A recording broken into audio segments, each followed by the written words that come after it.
Please consider donating to Patreon. The link is in the description below.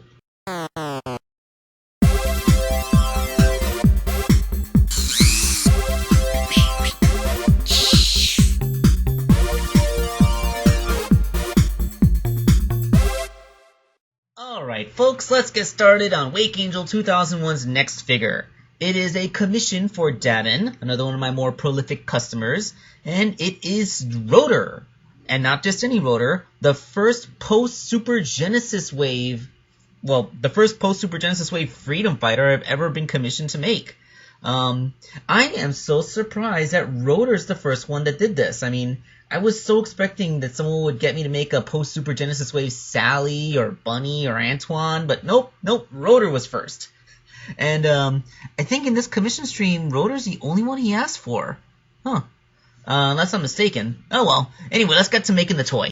Alright, so the base figure for post-Super Genesis Wave Rotor, who I'm just going to call Rotor from now on, is Storm the Albatross. And unlike previous incarnations of Rotor, I didn't really have to make too many changes to the frame. I don't have to go altering the legs to have that bent look. I don't need to add a paunch to the belly because Rotor and Storm basically share the same frame more or less. So the major modifications had to come from cutting off Storm's like feathers and his necklace and you know, making his head rounder. I just wanted to show this little picture to show how clean a job I did cutting off those feathers. That wasn't an easy task. I'm a little bit proud of it. So when I got the feathers off the head, I just used my Dremel to make it round, and then sculpted the rest of Rotor's head on top of it.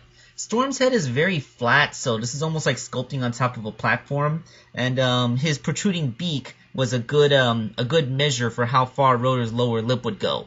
So yeah, that's Rotor's head, and it's by far the most complicated part of this project here.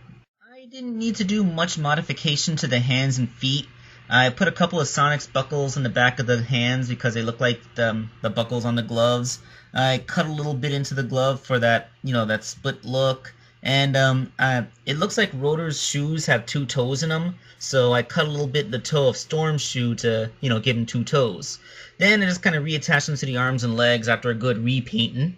And then there was the body. I just had to sculpt on a little bit of a belly patch and cover up the scars that were left behind when I you know, sanded or cut away Storm's feather pattern, and then sculpt on his bandolier.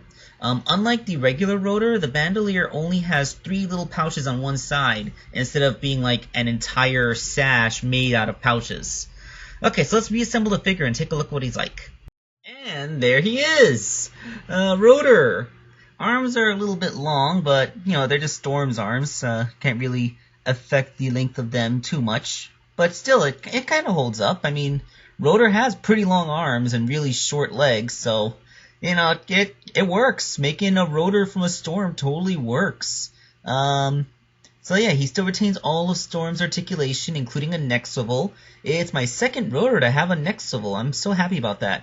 I was afraid that his tusks would clip into his chest and not allow his head to turn, but that is not the case, because his head can turn. Just gotta be a little bit careful when it turns left, because you don't want to scrape the bandolier.